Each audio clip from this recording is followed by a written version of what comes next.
오늘 말씀의 장면은 예수님께서 사셨던 그 인생 가운데에 어쩌면 가장 화려해 보이는, 가장 영광스러워 보이는 모습입니다.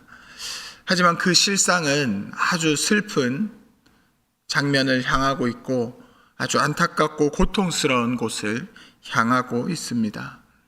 예수님은 유대인의 가장 큰 명절인 유월절에 예루살렘으로 들어가셨습니다. 그리고 그때에 많은 무리들이 예수님을 격렬하게 환영하고 있습니다.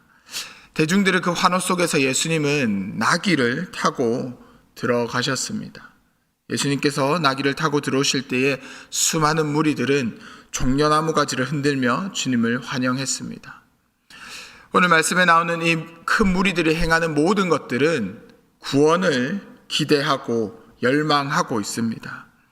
먼저 이들은 종려나무 가지를 흔들면서 예수님을 맞이하고 있는데 이때가 유월절이라고 합니다.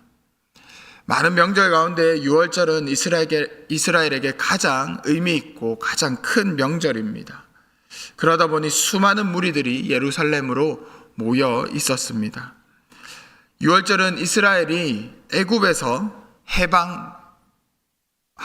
출애굽한 그 구원을 기념하는 절기였습니다. 억압당했던 민족이 애굽의 노예로 살아갔던 그 민족이 이제 하나님의 백성이 되는 자유민이 되는 그 사건을 기념하는 명절이 바로 유월절입니다. 예수님 당시에도 로마 제국이 유대인들을 지배하고 억압하였습니다. 그랬기에 이 유월절은 이들에게는 더 큰 의미가 있었습니다. 유월절이 올 때마다 이들은 출애굽하며 애굽으로부터 독립했던 때를 기억하면서 우리도 언젠가는, 우리도 곧 로마로부터 자유할 수 있을 것이다 생각하였습니다. 그래서 이들은 유월절에 더 간절한 마음으로 예루살렘으로 올라갔을 것이고 더 간절하게 하나님 앞에 기도했을 것입니다. 예루살렘에 도착한 이들은 유대나 갈릴리에서 예수님에 대하여 들었던 자들입니다. 그래서 이들이 예수께서 예루살렘으로 오신다는 것을 듣고 그 자리에 모였습니다.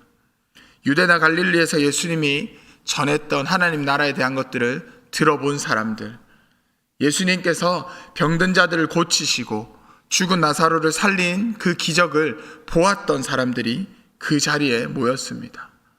혹은 더 멀리서 와서 그 소식을, 그 사건을 보진 못했지만 들었던 자들이 이제 그 자리에 모였습니다. 그리고는 예수님을 맞이할 준비를 합니다. 그 사이에서 여러 가지 이야기를 했을 것입니다. 예수께서 이런 사건도 일으키셨다. 나는 예수께서 병든 자들을 고치는 것을 보았다. 나는 나사로를 살리시는 것을 보았다. 나는 예수께서 이렇게 말씀을 가르쳐 주시는 것을 보았다. 어쩌면 우리가 이 매년 유월절마다 기대했던 그 구원이, 그 독립이 이 예수 그리스도를 통해서 일어날 수도 있겠다. 그런 이야기를 들으며, 그런 이야기들을 나누며 예수 그리스도가 오실 것을 기대하고 있었습니다. 이제 예수님이 들어오실 때 이들은 호산나를 외치며 격하게 환영합니다. 호산나는 주여 구원하소서, 주여 지금 구원하소서라는 뜻의 히브리어입니다. 이 호산나는 성전에서 성가대가 시편 118편을 부르다가 호산나라는 가사가 등장합니다.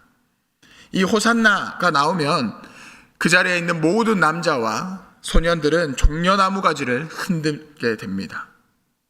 또 주전 141년에 마카비라는 사람이 수리아의 세력을 이 예루살렘으로부터 몰아냈을 때가 있었습니다. 그 사건 때에 사람들은 마카비가 돌아올 때에 그를 환호하면서 그를 향하여 종려나무 가지를 흔들면서 그를 맞이했습니다. 또 주전 66년에서 70년 사이에 유대와 로마 간의 유대 전쟁이 있었습니다. 이때 로마에 대항해서 싸우던 이 독립군들이 만들었던 동전이 있었습니다. 그 동전에도 독립을 기원하면서 종려나무 가지를 그려 넣었습니다. 이와 마찬가지로 로마 역시 자신들의 승리를 자축하기 위한 동전을 만들면서 그 안에 종려나무 가지를 넣고 이것으로 유대인들을 조롱하기도 했습니다. 이들이 행하는 모든 것들, 호산나라고 외치는 것, 종려나무 가지를 흔드는 것, 그것이 또 유월절이었다는 것, 모든 것은 이들이 지금 처해 있는 로마로부터의 해방, 로마의 그 압제로부터의 구원을 기원하는 모습이었습니다. 예수님을 이스라엘 왕으로 고백하면서 주님을 통해서 로마로부터 독립할 것을 기대했습니다. 인간적으로 보면 어쩌면 이 기대가 당연해 보입니다. 예수님은 그 전에 수많은 종교 지도자들이 했던 것과 전혀 다른 모습으로 나타나셨습니다. 예수님의 가르침에 종교 지도자들도 깜짝깜짝 놀라는 그런 말씀의 권위를 가지고 계셨습니다. 병든 자들을 고치셨고 굶은 자들을 먹이셨습니다. 죽은 나사로까지 살리셨습니다. 그랬으니 당연히 사람들 입장에서는 예수님의 모습이 역사 속의 마카비처럼, 역사 속에 이스라엘을 구원한 모세처럼 그들을 해방시켜줄 왕처럼 보였던 것입니다. 성도님들께서는 예수님을 어떻게 이해하고 계십니까? 성도님들께서는 예수님이 나에게 어떤 분으로 다가오고 계십니까? 이번 주 화요일에 저에게 청년이 카톡이 하나 왔습니다. 청년의 첫 인사처럼 매우 뜬금없었습니다. 목사님, 저 청년 누군데? 뜬금없는 질문이지만 목사님께 하나님은 어떤 분이십니까? 라는 질문이었습니다. 그리고 한두 마디 카톡을 나누는데 청년이 본인이 생각하는, 본인이 느낀 예수 그리스도가 하나님이 어떤 분인지 고백하였습니다. 그 이야기를 보면서 참 많은 경험이 있었구나, 하나님과 다양한 경험들이 있었구나라는 이야기를 잠깐 나눴습니다.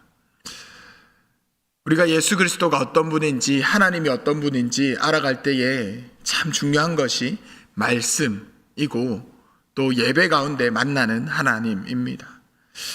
그런데 말씀을 통해서만, 예배에서 선포되는 이 설교를 통해서만 하나님을 알아가는 것이 아니라 개인적인, 인격적인 예수 그리스도의 만남이 반드시 있어야 합니다. 말씀을 통해서 역사 가운데 있는 그 예수님만 알아가는 것이 아니라 내 삶 가운데 찾아오시는, 나의 문제 가운데 찾아오시는 그 예수 그리스도를 인격적으로 만나는 그 만남이 반드시 있어야 합니다.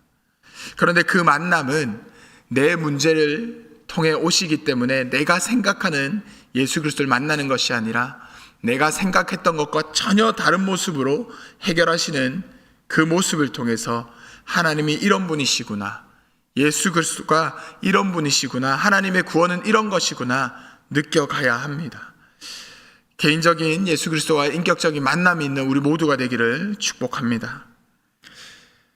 예수님을 향해서 그렇게 기대했던 사람들의 환호 속에 예수님은 어린 나귀를 타고 들어오십니다.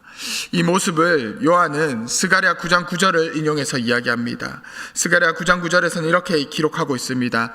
시온에 따라 크게 기뻐할지어다, 예루살렘에 따라 즐거이 부를지어다. 보라, 내 왕이 내게 임하시나니 그는 공의로우시며 구원을 베푸시며 겸손하여서 나귀를 타시나니 나귀의 작은 것 곧 나귀 새끼니라.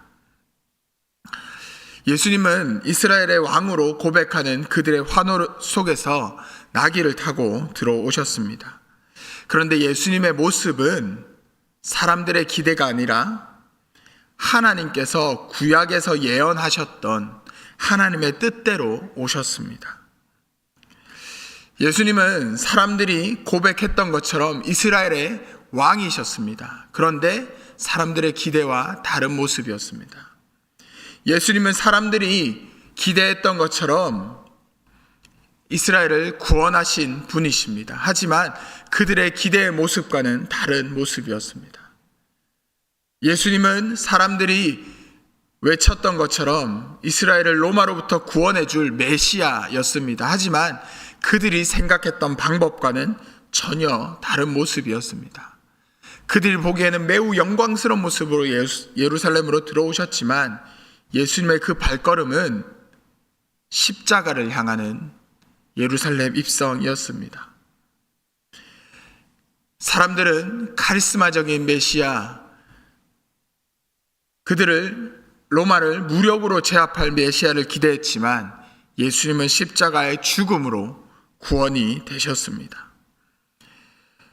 로마와의 전쟁으로 무력으로 이루신 것이 아니라 십자가에서 죽으심으로 그 구원을 이루셨습니다.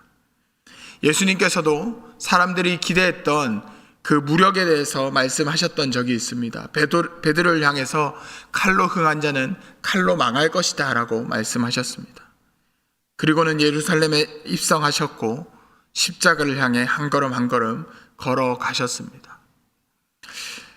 사람들의 기대와는 전혀 다른 예루살렘으로의 발걸음이었습니다. 우리의 방법으로는 전혀 이해되지 않습니다. 예수님이 이때까지 살아오셨던 삶을 보면 분명히 무언가 큰 일을 행하실 것이고 분명히 무력으로 로마를 이겨내실 수 있는 분이셨습니다.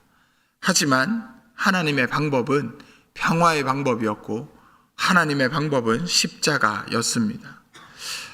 말씀해 보면 함께 있었던 제자들도 이것을 이해하지 못했었다라고 기록하고 있습니다. 16절에 보면 제자들은 처음에 이 일을 깨닫지 못하였다가 예수께서 영광을 얻으신 후에야 이것이 예수께 대하여 기록된 것임과 사람들이 예수께 이같이 한 것임이 생각났더라라고 기록하고 있습니다. 예수께서 영광을 얻으신 후라고 기록하고 있습니다. 이것은 예수께서 십자가에서 죽으시고 사망을 이기시고 부활하신 후입니다.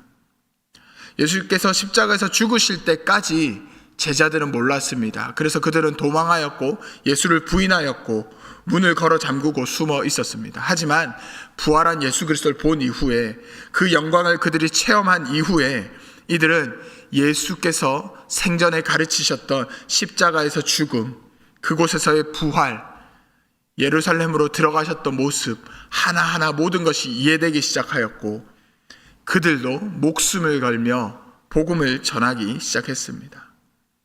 사람들의 기대, 사람들의 열망은 예수 그리스도의 방법, 하나님의 그 목적을 바꾸지 못했습니다. 그들이 아무리 예수님을 향하여 왕이라고 외쳤고 그들이 아무리 예수를 향하여 로마로부터 무력으로 구원할 것을 기대했지만 하나님의 방법은 바꾸지 못했습니다. 하지만 하나님의 방법인 십자가는, 하나님의 방법인 그 부활은 사람들을 바꾸어 놓았습니다. 두려움에 떨었던 제자들에게 용기를 주고 복음을 전하게 하였고 예수를 이해하지 못했던 자들이 예수 그리스도를 참된 구원자로 고백하게 하였습니다. 오늘 마지막 말씀에 보면 바리새인들도 예수 그리스도에 대해서 고백하고 있습니다. 바리새인들이 서로 말하되 볼지어다 너희 하는 일이 쓸데없다. 보라 온 세상이 그를 따르는도다 하니라. 바리새인들이 이 고백이 어쩌면 온 세상이 예수를 따른다는 그 고백이 어쩌면 자조 섞인 조롱하는 그런 고백일 수도 있습니다. 하지만 그 고백을 통해서 예수 그리스도의 진짜 모습이 드러났습니다. 우리를 변화시키는 것은 우리의 열망과 우리의 기대가 아니라 예수 그리스도의 십자가와 부활입니다. 그 십자가를 우리가 개인적으로 경험했으면 좋겠습니다.